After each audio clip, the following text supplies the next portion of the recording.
Sophie had always been the star of her office. Not because she was the boss or anything like that, but because she had this way of lighting up a room. She worked as a project manager at a tech company in Seattle, one of those modern offices with beanbags and a coffee bar that made drinks better than most cafes. Everyone knew Sophie. Everyone liked Sophie, but what really made her stand out was her piano playing. Every Monday morning, without fail, she'd come in with stories about her weekend performances. She played at local coffee shops, small jazz bars, sometimes even at weddings. Nothing huge, but enough to make her feel like she had something special going on outside of spreadsheets and meetings. "You guys should have seen the crowd last night," she told her coworkers one Tuesday afternoon, gathered around the break room table. "I played this choppin' piece, and I swear, people actually put their phones down to listen." In 2024, that's basically a standing ovation. Her friends laughed and clapped. Sophie loved these moments. She'd been playing piano since she was 7 years old, practiced almost every day, and honestly believed she was pretty good at it. Not professional level, maybe, but definitely above average. Way above average, that's when the announcement came. Their company was hosting a charity talent show in 3 weeks. The proceeds would go to a local children's hospital. There was a sign-up sheet being passed around, and Sophie grabbed it immediately, writing her name in big, confident letters.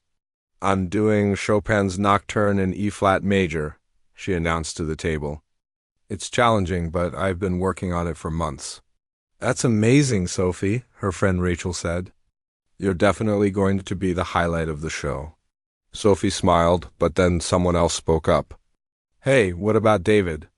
Doesn't he have any talents?" Everyone turned to look at the corner of the break room where David sat alone, eating his lunch and looking at his laptop. He was the IT guy who joined the company about 6 months ago.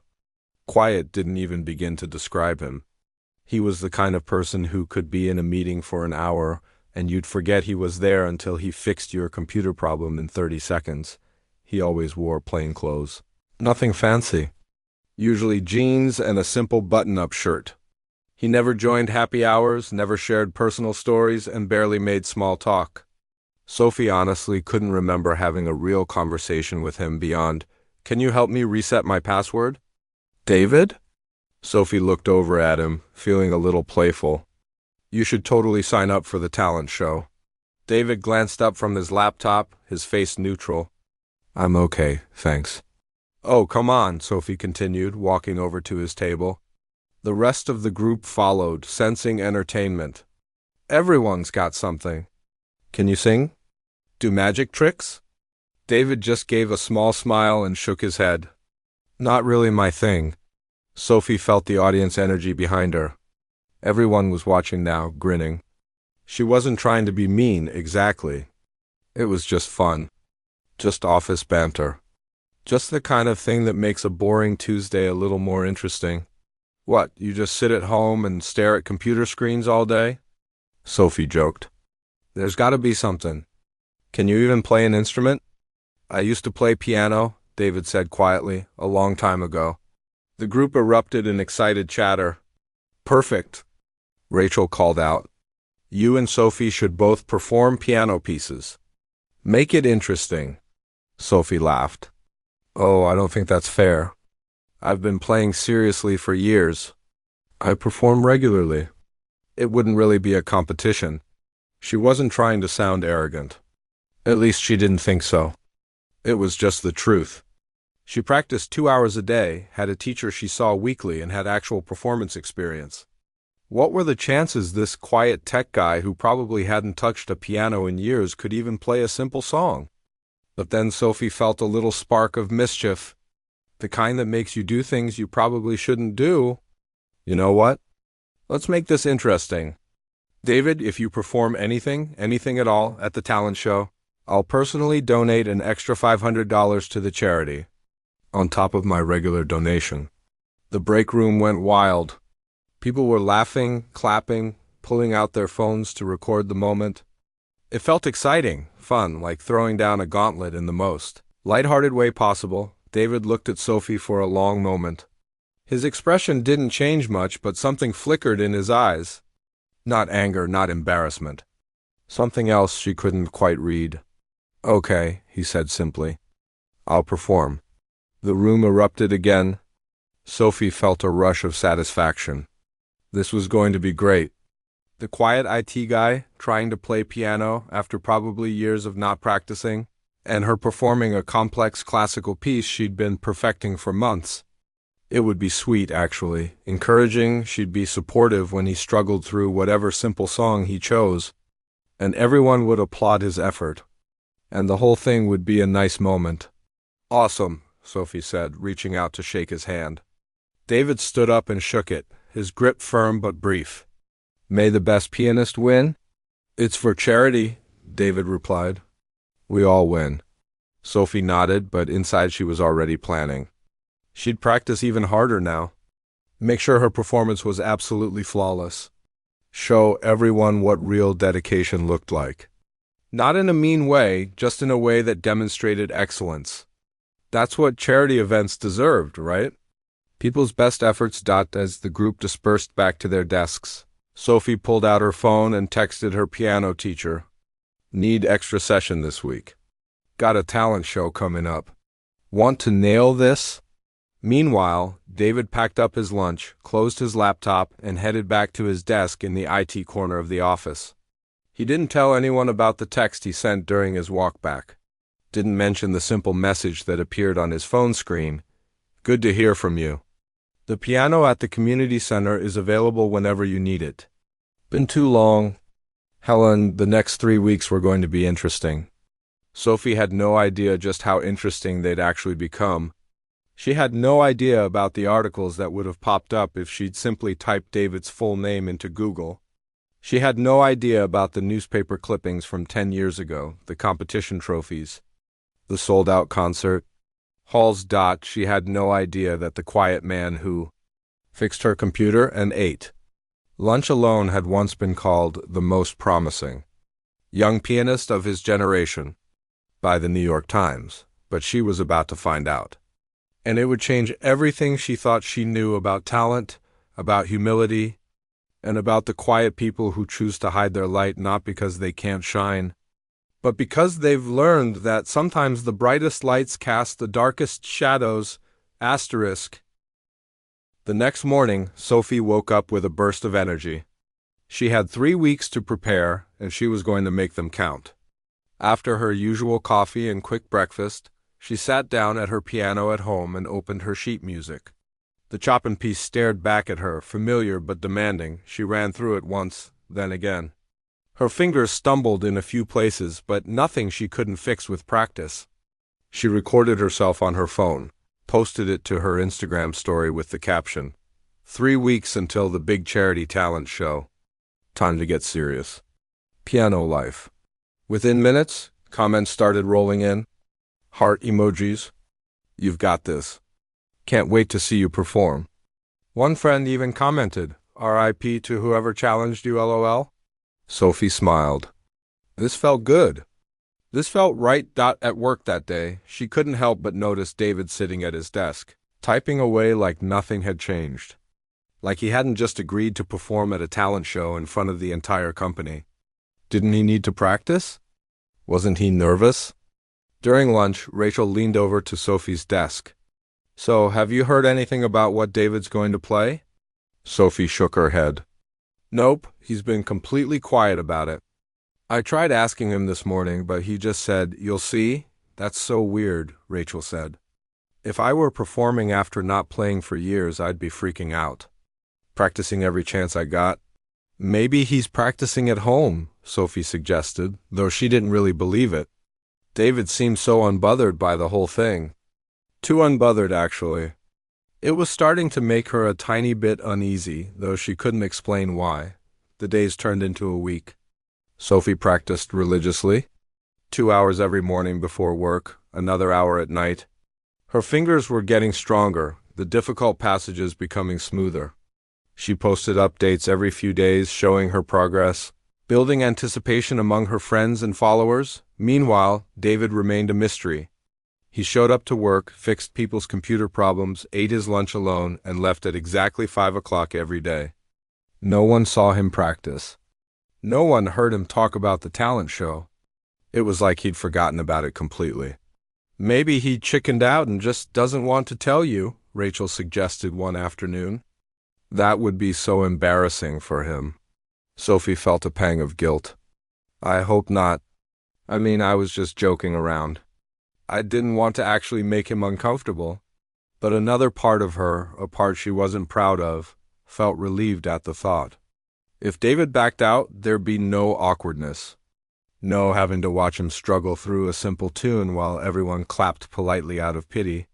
She could just perform, collect the applause, donate her money to charity, and everyone would feel good about it. 10 days before the show, Sophie was in the break room making coffee when David walked in. They were alone, which almost never happened. Sophie saw her chance. "Hey, David," she said, trying to sound casual. "How's the piano practice going?" David poured himself water from the cooler. "It's going fine. Have you decided what you're going to play?" "Yeah, I have something in mind." Sophie waited for him to elaborate.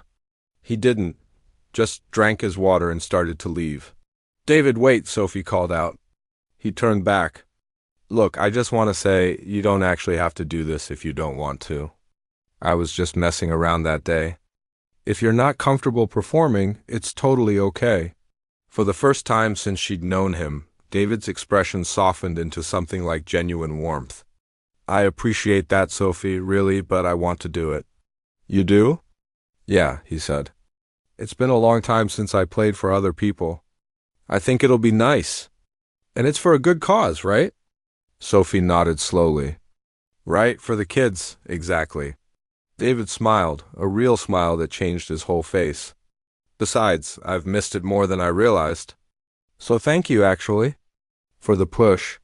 He left the break room, and Sophie stood there feeling confused. He seemed happy about this. Genuinely happy. Not nervous at all. Who performs at a talent show after years of not playing and feels no pressure? That night, Sophie couldn't shake the conversation. She mentioned it to her best friend Tyler over video call while she practiced. "Have you looked him up online?" Tyler asked, watching her play through his phone screen. Sophie's fingers paused on the keys. "Looked him up? Why would I do that?" "I don't know, it's just weird that he's so calm about this." "Maybe he's better than you think. He's an IT guy, Tyler. He fixes computers. So? People can be good at multiple things." Sophie laughed. "I guess. But seriously, what are the chances? I've been training for years. I have a teacher. I perform regularly. He probably played Happy Birthday at family parties or something." "If you say so," Tyler said. "Just seems like you're getting pretty worked up about someone you think can't play." That comment stuck with her. Was she worked up? Maybe a little, but only because she wanted her performance to be perfect. This was about the charity, about giving those kids the best show possible. It had nothing to do with proving anything. 1 week before the show, the office started buzzing with excitement. The talent show had turned into the biggest event of the year. Nearly everyone had bought tickets. The company had rented out a small auditorium instead of just using the conference room like originally planned. Sophie felt the pressure mounting, but in a good way. She thrived on this kind of attention. Her practice sessions were going beautifully. She'd memorized the entire piece, could play it with her eyes closed.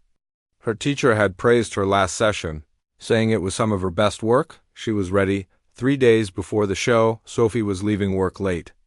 Most people had already gone home. As she walked toward the parking garage, she heard something that made her stop in her tracks. Piano music. It was coming from somewhere in the building. Faint, but unmistakable. Beautiful, actually.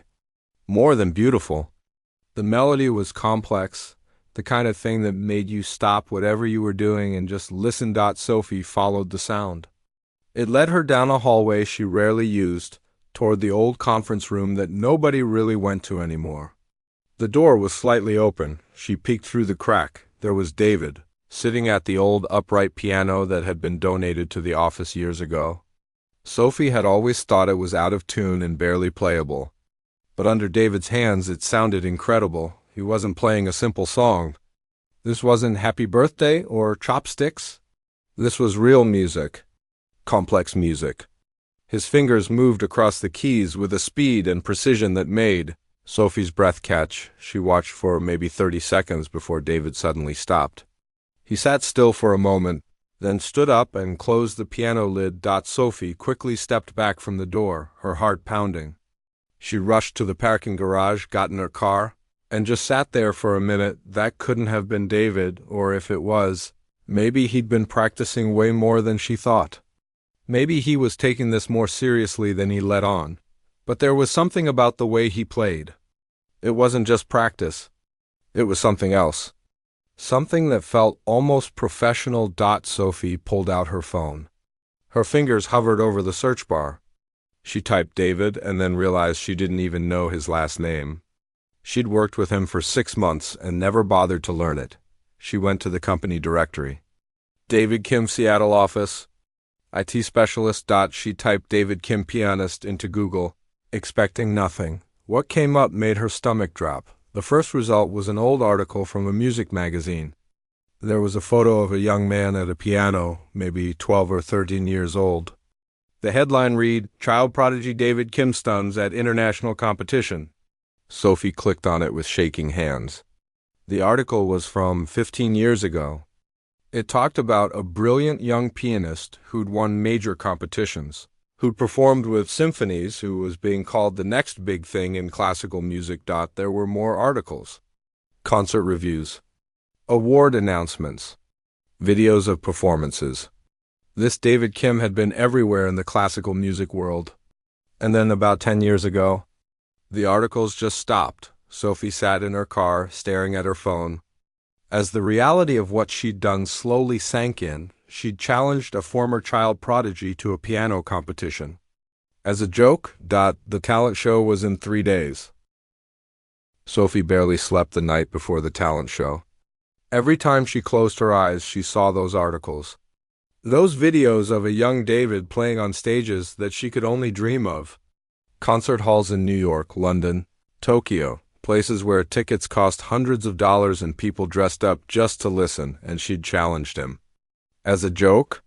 In front of everyone. She thought about texting him, apologizing, maybe even backing out of her own performance. But every time she picked up her phone, she couldn't find the right words. What would she even say? "Sorry, I didn't know you were famous. Sorry, I assumed you were just some regular guy." Besides, it was too late now. The show was tonight. People had bought tickets.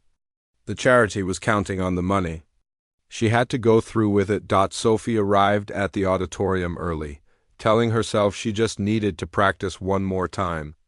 The venue was nicer than she'd expected. A real stage with proper lighting. A beautiful grand piano sat in the center, polished and waiting. The seats were filling up fast. She spotted coworkers, their families, even some people from the neighborhood who'd heard about the event. Rachel found her backstage. "You okay? You look pale." "I'm fine," Sophie lied. "Just nervous." "You're going to be amazing," Rachel said, squeezing her shoulder. "You always are." Sophie tried to smile. She'd drawn an early slot in the lineup, which now felt like both a blessing and a curse. She'd get it over with quickly, but she'd also have to sit through the rest of the show knowing what was coming. Knowing that David would close the entire event. The show started. A guy from accounting did a comedy routine that got some laughs. 2 women from sales sang a duet. A teenager whose mom worked in HR played guitar. Everyone was good. Everyone was having fun. The audience was warm and supportive. Then it was Sophie's turn. She walked onto the stage, and the lights were brighter than she'd expected. The audience was larger than she'd expected. Everything felt bigger, more real. She sat at the piano bench, adjusted it slightly, and placed her hands on the keys. She'd played this piece 100 times. 1,000 times. But right now, in this moment, her hands felt stiff. Her mind kept wandering to David, to those articles, to the crushing embarrassment of what she'd done. Focus, she told herself. Just focus. She began to play. The first section went well. Her fingers found the familiar patterns. The melody flowed the way it was supposed to. She could hear it was good. Not perfect, but good. She missed a note in the middle section, covered it quickly, hoped nobody noticed. Her tempo rushed a little in the crescendo, but overall it was a solid performance. When she finished, the audience applauded warmly. People stood up. She saw her friends cheering. It felt good. It should have felt great, but all Sophie could think was, that wasn't good enough. She walked off stage and found a seat in the back row. Her hands were shaking. She watched the rest of the performances in a daze. A magic act. A dance routine? Someone playing violin? All of it blurred together. Then came intermission. 15 minutes. Sophie went to the bathroom and splashed cold water on her face. She looked at herself in the mirror and whispered, "What have you done?" When she came back, Rachel grabbed her arm. "Have you seen David? He's up next after intermission. Someone said he's closing the whole show." "I know," Sophie said quietly. "Aren't you excited? This is going to be so fun. I wonder what he'll play. Probably something simple, right? Maybe Billy Joel or something?" Sophie didn't answer. The lights dimmed. Intermission was over. The host walked back on stage, a guy from HR who'd been emceeing the whole night. He was smiling big. "All right, everyone, we've saved something special for last. Our final performer is David Kim from our IT department. David's been with us for 6 months, and I'll be honest, most of us didn't even know he played piano until a few weeks ago. But he's graciously agreed to close out our show tonight. Please give a warm welcome to David." The audience clapped as David walked onto the stage. He was wearing the same kind of clothes he always wore. Dark jeans, a simple gray button-up shirt. Nothing fancy. He could have been walking into the office on a Monday morning. He sat at the piano, adjusted the bench, and paused for a moment. The auditorium went completely quiet. Then he leaned toward the microphone and spoke softly. "I'd like to dedicate this piece to my teacher, Professor Helen Yamamoto, who taught me that music isn't about perfection. It's about truth." He placed his hands on the keys, and then he began to play. Sophie recognized the piece. Instantly, Rachmaninoff, piano. Concerto No. 2, one of the most difficult pieces in the classical repertoire. The kind of thing that professional concert pianists spend months preparing for. The first notes rang out, and Sophie felt her breath catch in her throat. This wasn't just good. This was something else entirely. David's hands moved across the keys like water flowing down a stream. Fast passages that should have been impossible to play came out crystal clear. The emotion in every phrase was so intense it made Sophie's chest hurt. This wasn't someone who used to play piano. This was someone who lived and breathed music. The entire auditorium had gone completely silent. Not a cough, not a whisper, not the rustle of a program. 200 people frozen, listening. Sophie watched David's face. His eyes were closed. He wasn't reading music. He knew every single note by heart. And more than that, he felt every note. You could see it in the way his shoulders moved, the way his head tilted, the way his whole body swayed with the music. This was what real talent looked like. This was what a lifetime of dedication produced. And Sophie, who'd spent years thinking she was good at piano, suddenly understood the vast ocean of difference between being good and being extraordinary. The piece built and built, getting faster, more intense, more powerful. David's fingers flew across the keys at impossible speeds. The piano sang under his touch. It wasn't just music anymore. It was a story. It was pain and joy and loss and hope all wrapped together in sound. Sophie felt tears running down her face. She wasn't even sure why she was crying. Maybe because it was beautiful. Maybe because she was embarrassed. Maybe because she was watching someone pour their entire soul into something and realizing she'd never done that in her life. Around her, other people were crying too. Rachel had her hand over her mouth, eyes wide. An older woman in the front row had tears streaming down her cheeks.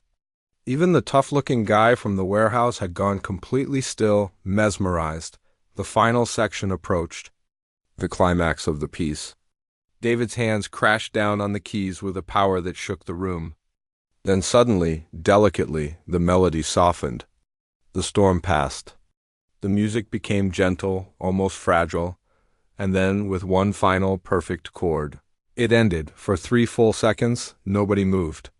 Nobody breathed. Then the auditorium exploded. People jumped to their feet. The applause was deafening. Someone shouted, "Bravo!" Others joined in. The standing ovation went on and on. 30 seconds. A minute. 2 minutes. People didn't want to stop clapping. Some were still crying. The woman in the front row was sobbing openly. David stood up from the piano, bowed once simply, and walked off the stage, just like that. No encore, no speeches. No soaking in the applause. He just left. The host tried to get him to come back out, but David was gone. He disappeared backstage and apparently left through the back exit. Sophie sat frozen in her seat, while everyone around her talked excitedly. That was incredible. Did you know he could play like that? We have a literal genius working in IT. I can't believe what I just witnessed. Rachel turned to Sophie, her face flushed with excitement. Sophie, oh my God. Did you see that? Did you hear that? That was insane. Sophie nodded numbly. Where did he learn to play like that? That wasn't normal. That was like professional concert level. That was... Rachel stopped, seeing Sophie's expression. Hey, are you okay? Sophie stood up slowly.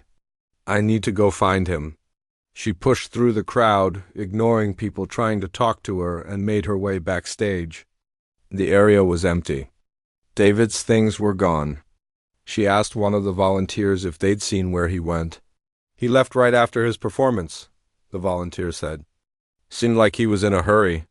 Sophie walked to the parking lot. It was dark now.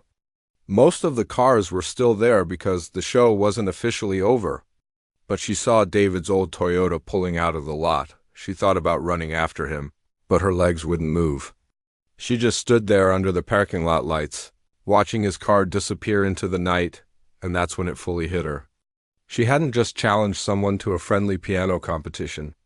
She'd publicly mocked someone who'd given up everything for music. Someone who'd walked away from a brilliant career for reasons she didn't understand. Someone who'd chosen to be invisible, and she'd forced him back into the spotlight. The $500 she'd promised to donate felt pathetically small now. The whole thing felt small. She felt small. Sophie didn't go back inside for the rest of the show. She sat in her car in the parking lot and did what she should have done weeks ago. She searched for everything she could find about David Kim. The information was all there. It had always been there. She just hadn't bothered to look. David had started playing piano at age 4. By 6, he was winning local competitions. By 8, he'd performed with a regional symphony.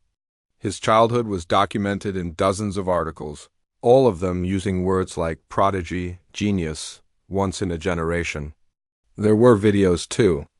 Sophie watched a grainy recording of 10-year-old David playing Mozart. Even as a child, he was extraordinary. His small hands somehow reaching impossible chords. His face serious and focused in a way that seemed too old for someone so young. By the time he was 15, he'd won 3 international competitions. He'd performed in concert halls across Europe and Asia. He had a recording contract. Music schools were fighting over him. Everyone said the same thing. This kid was going to be one of the greats. Then he went to Juilliard, one of the most prestigious music schools in the world. The articles from that time showed a different David, still talented, still winning awards, but the joy seemed to be fading from his face. The photos showed a young man who looked tired, exhausted even. The last major article Sophie found was from about 10 years ago. It was a concert review from Carnegie Hall. David had been 21, performing a full recital program. The reviewer called it technically flawless but emotionally distant, saying that David played like a machine executing perfect code rather than an artist sharing his soul. After that, nothing. The articles stopped. The performances stopped. David Kim simply vanished from the classical music world. Sophie found one final piece, a short blog post from a classical music forum from about 8 years ago. Someone had asked whatever happened to David Kim, and the responses were all speculation. Some said he'd burned out. Others said he couldn't handle the pressure. One person claimed he'd had a breakdown. Nobody knew for sure, and now here he was, fixing computers in a Seattle tech company, playing in an office talent show like it was nothing. Sophie sat with her phone in her hand, feeling sick. She'd forced this man back onto a stage. She'd made a joke out of his talent. She'd bet $500 like his years of training and sacrifice were some kind of party trick. She needed to apologize. Not tomorrow, tonight. Sophie drove to the office, hoping David might have gone back there. The building was dark except for security lights. His car wasn't in the lot. She didn't even know where he lived. She drove home and spent the entire night rehearsing what she'd say. Every version sounded hollow. Monday morning, Sophie got to work an hour early. She went straight to David's desk, but it was empty. 8 o'clock came and went. 9 o'clock. "No, David," he called in sick, Rachel said, stopping by Sophie's desk. First time ever, apparently. Must have worn himself out with that performance. Speaking of which, everyone's still talking about it. Did you see the videos people posted? They're going viral on the company chat. Sophie had seen them. Clips of David's performance had been shared hundreds of times. People from other departments, other offices, even clients who'd attended were sharing the footage. Comments poured in. "We have a superstar hiding in IT. This is the best thing I've ever seen. Why isn't this man famous?" Tuesday came. David called in sick again. Sophie couldn't take it anymore. She went to HR and asked if they could share David's contact information. "I'm sorry, Sophie," the HR manager said. "We can't give out personal information, but I can pass along a message if you'd like." Sophie wrote a note. Just a simple message asking if they could talk.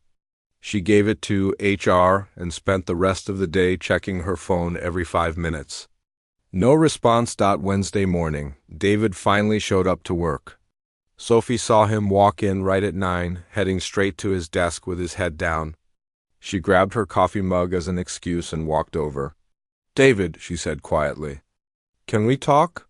He looked up at her, and for the first time she saw something in his eyes. Not anger exactly. More like sadness. Or maybe resignation? "Sure," he said. "Conference room?" They walked in silence to one of the small meeting rooms.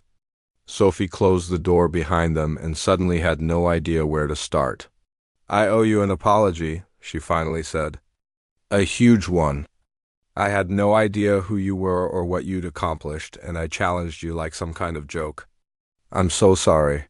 David was quiet for a moment. Then he said something she didn't expect. "You don't need to apologize for not knowing my history, Sophie. Most people here don't know. That's kind of the point. But I was so arrogant, so dismissive. You assumed I was just a regular person who maybe played piano as a hobby," David said. "And you know what?" "You were right," Sophie blinked. "What?" David leaned back in his chair, and for the first time since she'd known him, he really opened up. "I was 5 years old the first time someone called me gifted. 6, when I started entering competitions. 7, when my parents hired a professional coach who had me practicing 4 hours a day. 4 hours. I was 7.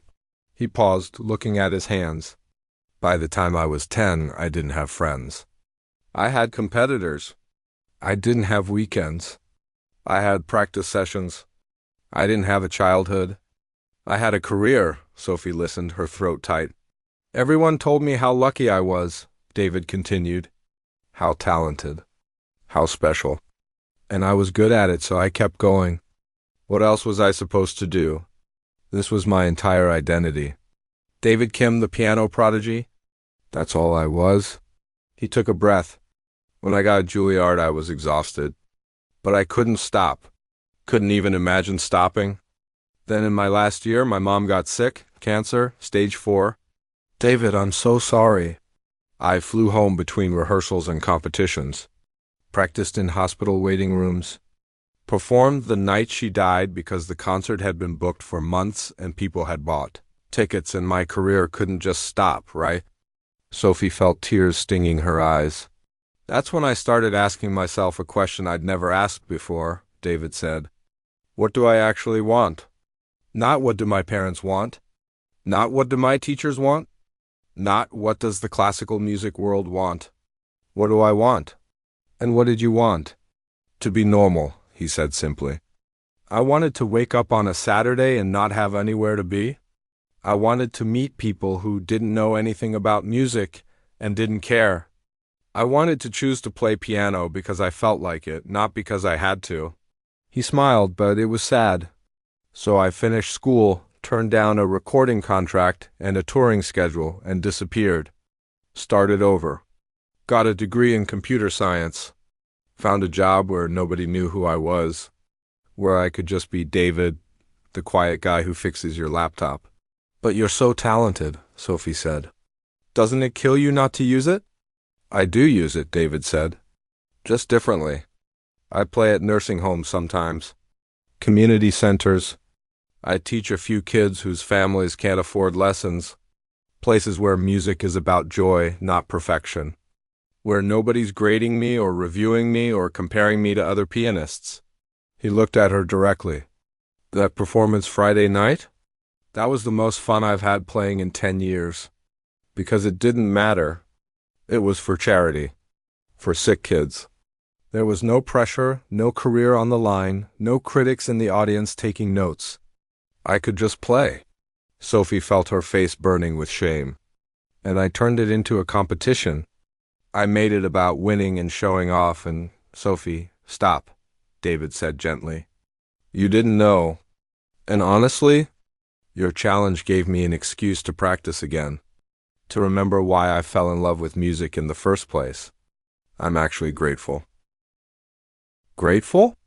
I publicly humiliated myself and probably you too. David actually laughed. You didn't humiliate anyone. You played really well. That chopping piece is difficult and you handled it beautifully. David, come on. There's no comparison. That's exactly my point, he interrupted. You keep comparing. Music isn't a competition, Sophie. Or at least it shouldn't be. You play because you love it, right? She nodded slowly. Then that's enough. You don't have to be the best. You don't have to prove anything. You just have to mean it when you play. They sat in silence for a minute. Sophie felt like her entire understanding of music, of talent, of success, was shifting underneath her. Can I ask you something? She finally said. Do you miss it? The big stages, the recognition, all of it? David thought about it. Sometimes, he admitted. Sometimes I hear a piece and think about how I'd interpret it. Sometimes I wonder what my life would have looked like if I'd stayed on that path. But then I remember what it cost. The anxiety. The constant pressure. The feeling that one bad performance could destroy everything. He smiled. Now I play piano because I want to, and I fix computers because I'm good at it and it pays the bills and nobody expects me to be perfect. That feels like freedom to me. Sophie realized she was crying. Not from sadness, but from something else. Understanding, maybe. Or recognition of a truth she'd been avoiding. I'm sorry, she said again. For everything. Stop apologizing, David said. Just promise me one thing. Anything. Keep playing. But play for yourself. Not to impress anyone. Not to be better than anyone. Just because you love it. Sophie nodded, unable to speak. David stood up. I should get back to work. Someone's printer is jammed on the 3rd floor. He headed for the door, then paused. Oh, and Sophie? That $500 for charity? That was really generous. Those kids are going to benefit from it. Then he was gone, leaving Sophie alone in the conference room with her thoughts and a completely new understanding of what it meant to be truly talented. Sophie went home that night and sat at her piano for a long time without playing. She just looked at it, this instrument that had been such a huge part of her identity for so many years. For the first time in her life, she asked herself the question David had asked himself, why do I play? The honest answer made her uncomfortable. She played because people applauded, because it made her special at parties, because it gave her something to post on social media, because it made her feel superior to people who couldn't play, When was the last time she'd played just for herself? Just for the pure joy of making music? She couldn't remember. Sophie placed her hands on the keys and started playing. Not Chopin this time. Not something impressive or difficult. Just a simple melody her grandmother had taught her when she was 6 years old. A folk song about rain and gardens. Her fingers stumbled at first. She hadn't played this in years. It wasn't technically challenging, so what was the point? But as she worked through it, something shifted. The melody was sweet, simple, honest, and playing it made her smile. The next morning at work, Sophie did something she'd never done before.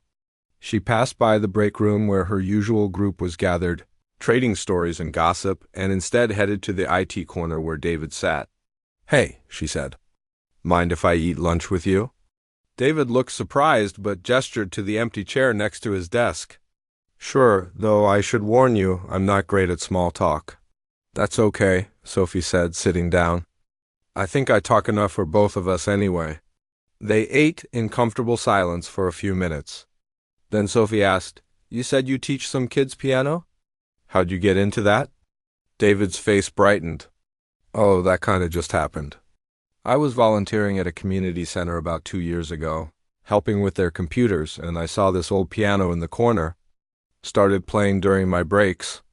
One day this kid, maybe 8 years old, asked if I could teach him. And you said yes?" "His mom couldn't afford lessons," David said. "And he reminded me of myself at that age, except he actually wanted to learn. Nobody was forcing him. So I said, sure, why not? Now I teach 5 kids every Saturday morning." "That's really beautiful," Sophie said, and meant it. "You should come sometime," David offered. "If you want. We're always looking for volunteers. Some of the kids could use help with basics, and you're really good at explaining things." Sophie blinked. "You think I'm good at explaining things?" "I've heard you in meetings," David said. "You break down complicated stuff in ways people can understand. That's a skill." It was such a simple compliment, but it hit Sophie differently than all the applause she'd received after performances. This was about who she was, not just what she could do. "I'd like that," she said. "I'd really like that." That Saturday, Sophie showed up at the community center nervous and unsure. She'd brought some beginner sheet music and had no idea what to expect. The kids ranged from 6 to 13 years old. They came from families who couldn't afford private lessons. Some had never touched a piano before. Others had been learning with David for months. Sophie watched David teach first. He was patient in a way she'd never seen before. When a little girl got frustrated because she couldn't get a rhythm right, he didn't criticize or correct. He just said, "Try clapping it first. Music lives in your body before it gets to your fingers." The girl clapped the rhythm. Then she played it perfectly. "See?" David smiled. "You knew it all along. You just had to let it out."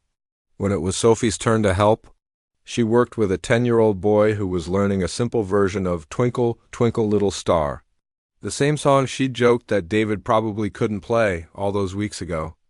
The irony wasn't lost on her. "I keep messing up here," the boy said, pointing to a measure. Sophie watched him play. His fingers were hitting the right notes, but something was off. Then she realized he was rushing, trying to get through it quickly like it was a test. "Can I tell you a secret?" Sophie said. "I used to rush through parts too, because I was so focused on finishing that I forgot to actually feel the music." "How do you feel music?" the boy asked. Sophie thought about it. "Close your eyes. Play that part again. But this time, don't think about the notes. Think about stars. Real stars in the sky. What do they feel like to you?" The boy closed his eyes and played. Slower this time, gentle, and it was beautiful.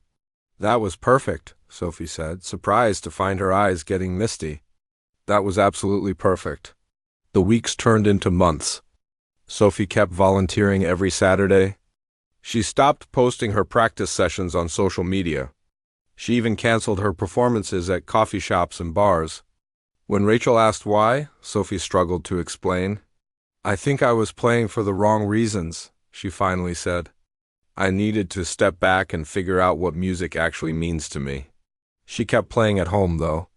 But differently now. She played pieces she loved, not pieces that would impress people. She played when she felt like it, not on a rigid schedule. Sometimes she'd play for 10 minutes, sometimes for 2 hours. It didn't matter. One day, about 3 months after the talent show, David stopped by her desk. "So there's this thing coming up," he said, looking almost shy. "The community center is having a small recital, just for the families of the kids we teach. Nothing fancy. But some of the kids asked if you and I would play something together. A duet, maybe?" Sophie's first instinct was panic. Play with David? Wasn't that like asking a high school basketball player to go one-on-one with an NBA star? But then she caught herself. That was the old thinking. The competitive thinking. The thinking that made everything about being better or worse instead of just being. "I'd love to," she said. "What should we play?" They chose a simple piece. Not Rachmaninoff or Chopin. Just a sweet, melodic duet that was more about harmony than showing off. They practiced together a few times, and Sophie found herself actually enjoying it. When she made mistakes, David didn't judge. He just said, "Let's try that part again." And they'd work through it together. The recital was in the same small room where they taught lessons. Folding chairs for about 30 people.